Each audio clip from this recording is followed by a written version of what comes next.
Greetings, whiskey folk, and a happy new year to one and all.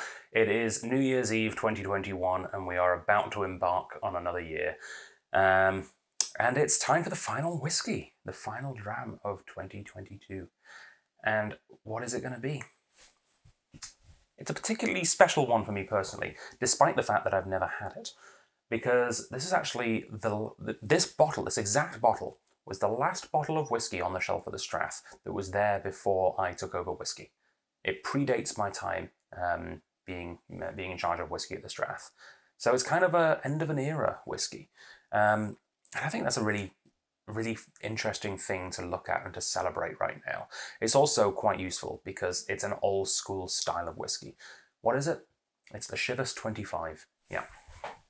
Chivas Regal 25. The original legend. A super cool whiskey, a whiskey that Pat Dunlop brought in actually before I was in charge, and it's just a testament to old school style blended whiskey. And I mean no disrespect to any of the new blenders out there. You know, you guys all know how much I love Compass Box. I love the work they're doing there. Jill Boyd's work with the Hedonism and the Muse is like. It created one of the best whiskies I've ever had in my life. They are absolutely stunning.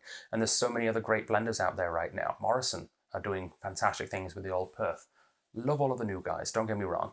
But it's important to not forget the heritage and the history of blended Scotch whiskey.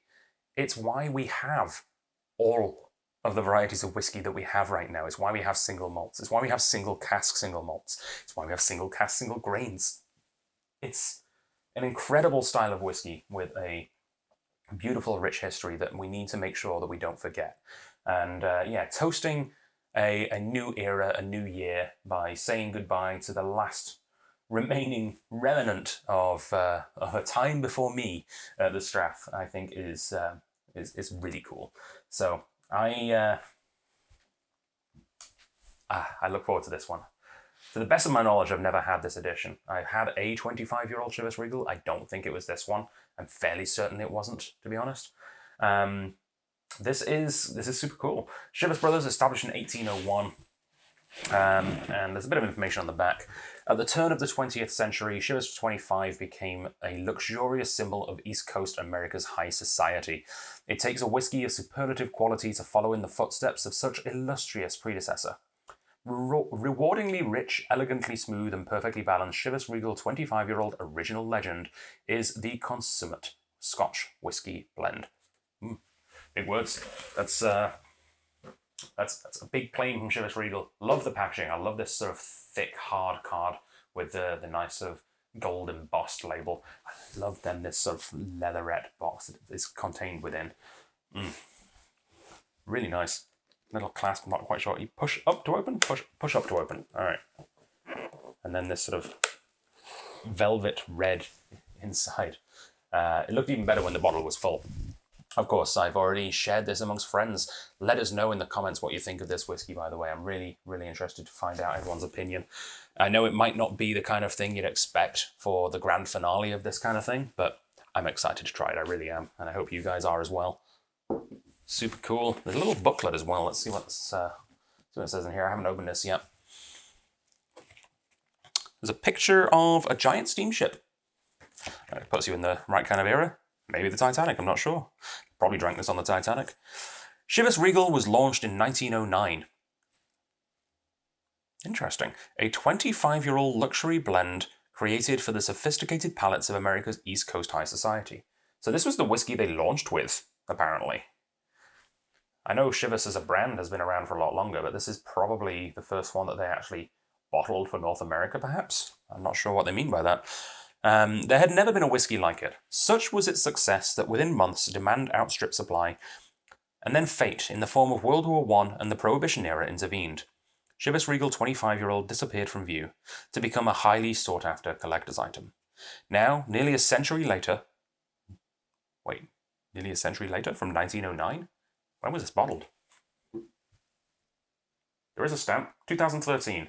They must have printed this for the first batch and then, unless they mean more than a century later after it disappeared. Almost a century later after it disappeared. That makes sense. Okay, anyway, It's been a long time coming, but that's what it takes to select whiskies of the right quality, age, and character for the blend. Nothing less will do for this masterly exhibition of the blender's art. There's a really cool photo of like a vintage cocktail bar in there as well, which is kind of cool.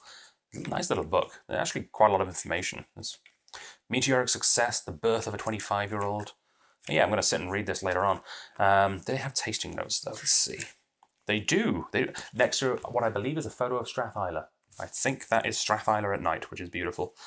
A taste of luxury. The Chivas 25-year-old original epitomizes the Chivas family style, though with its own superlative qualities. The whiskey's astonishingly rich character yields an abundance of flavour and aroma, elegantly smooth and perfectly balanced. This is the consummate blend. The nose, enticing fruity aromas of sweet orange and peach, followed by notes of marzipan and nuts. A palate, hints of rich milk chocolate, orange, and fondant creaminess. Smooth, rounded, and luxuriously long finish. All right, talk's a big game. Yeah, I really do love these old school blenders, and it's something like the fact that this is still on the shelf has confused and intrigued me. Like, Pat brought this in 5-6 years ago now, and I don't know why it was still on the shelf. It doesn't make any sense. It's like, it's probably incredible. Like, I'm expecting this to be really, really good. But I think one of the problems is that people have this brand association, and when you see something that is labeled Chivas Regal, most people think of the 12, which is, $50-$60 or whatever it is these days. And it's, they think, wow, I'm not going to pay $300-$400 for something that's Chivas Regal. That's bottom shelf stuff. And they couldn't be more wrong. It's like, people think Ballantine's 17 is going to be rubbish because all they've ever had is the regular Ballantine's. Well, for a start, regular Ballantine's isn't rubbish in the first place. It's not expensive. It's very approachable in the price point, but it's still good whiskey. The one thing that gets away from that somehow is Johnny Walker. People have this idea that even though the Johnny Walker red label is very standard, the blue label is this mystifyingly wonderful whiskey which everyone gets when they retire from the finance industry for some reason. And there's nothing wrong with Johnny Walker Blue Label. It's a fantastic whiskey, and that's exactly the point I'm trying to make here, is that these tried and tested blenders who make some of the best-selling whiskies in the world know what they're doing, and when they come out and make something special like this, expect big things, expect greatness. Dewar's are another one, and they keep winning awards for their special editions right now, like the Dewar's 27, the Dewar's 31, award-winning blended whiskies. So yeah, I'm really looking forward to trying this. Yeah, it was bottled back in 2013. It's been around for like 8 years. This is bottle number, cool, 559,135. I don't think I've ever seen a bottle number that big. I don't know. Yeah, that's kind of interesting. It's bottled at 40, which is fine. It's this style of whiskey lends itself to 40. It's supposed to be approachable. It's supposed to be easy to drink. All right, looking forward to it. And I'm going to be pouring this into the Victoria Whisky Festival 2020 Crystal Glencairn, the last time that we got together for a physical Victoria Whisky Festival. And that's fitting right now because I am recording this on the 19th of December. I know. I'm calling this my last whiskey of the year. And it probably will be. I might save this actually for ringing in the new year. But as I said at the beginning of this series, this time of year is incredibly busy and quite stressful for the industry that I'm in. And this year more than any other, to be honest. So I recorded all of these videos in one day, a beautiful Sunday afternoon. So yeah, it feels weird to be ringing in the new year right now, because more than any other year, 2021 has taught us that things can change in an instant. I toasted 2020 at the end of last year, and saying how it's been a really hard year, and hopefully 2021 will bring something else to the table. And I think what 2021 has really taught us is to not take anything for granted, to enjoy and learn from the past and be prepared for the future, but also embrace the fact that we have no idea what the hell's going to happen. I'm recording this on December the 19th. By the time this goes out, I have no idea what my life is going to be like. I don't know what's going to happen between now and then. Like the Victoria Whisky Festival, is it going to happen? Is it not going to happen?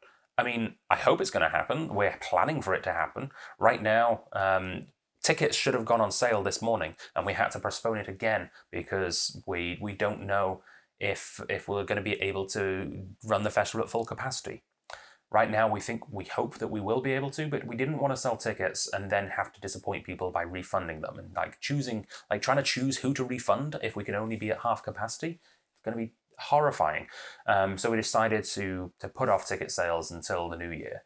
Hopefully, right now, as this video is going out, hopefully we've already made plans and in a couple of days we're going to have people buying tickets, but who knows?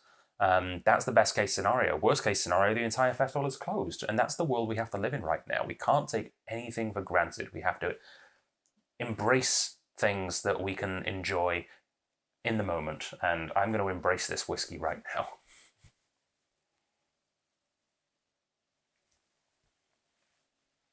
Mm.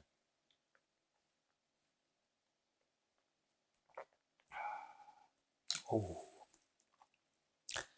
Mm. Mm.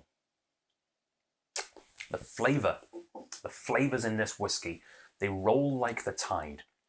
You got something coming across. We've got caramel and nuts. We've got Brazil nuts and caramel and chocolate coming in, and then it rolls under and fades away. But as it does, something else comes in underneath it.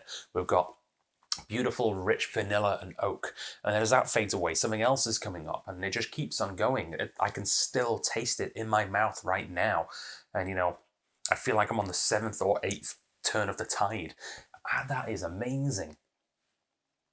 Yeah, I mean, blended whiskey is such an incredible art form, and it's something I really want to learn more about. If I could go and work in a different position in the whiskey industry right now, I mean, aside from promotion, that's what I'm doing right now.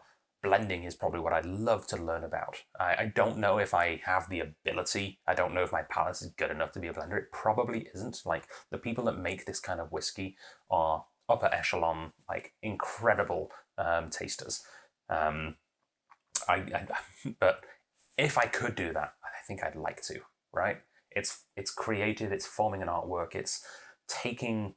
It's almost like design. As many of you will know, I do graphic design as well. I built the Strath website. It's function before form is what I like in design. And this whiskey feels like it's been designed. It feels like the person who made this whiskey had an intent for it and was working towards a goal. And I like that in a whiskey. I think that's really cool. Mm. So yeah, I'm not trying to sell you this bottle because it doesn't exist anymore. This was the very last bottle of it. Like I said, the very last bottle that predates me at the Strath. Um, there might be another 25-year-old Chivas available right now. I don't know for certain. There certainly isn't at the Strath. I don't know if it's as good as this, but I am very satisfied with this whiskey. This is a fantastic way to finish off this series. I hope you are as impressed as I am with it. Please leave me a note in the comments section. Um, yeah, nice. Above and beyond. Please do stay tuned to the Dram Association in the coming while. I've got some wonderful whiskey tastings and releases coming up. Whether the Whiskey Festival goes ahead or not, we have some incredible whiskies planned to release at the festival. And of course, if the festival isn't happening, they will release here on YouTube. So stay tuned. I'm hoping that everything is going to plan. Hopefully the Omicron variant has been proven to be not as dangerous, and hopefully we stick to the rules that have just been put in place as of midnight tonight, and we manage to bring the numbers back down again. Hopefully we all have had a safe and happy Christmas. Hopefully, yeah. It's weird talking about the end of a year when we're not quite there yet. And like I said, more than any other year, I feel like anything can happen in these next 13 days. But whatever has happened and whatever will happen, whiskey is a wonderful constant. So may your days be merry and bright.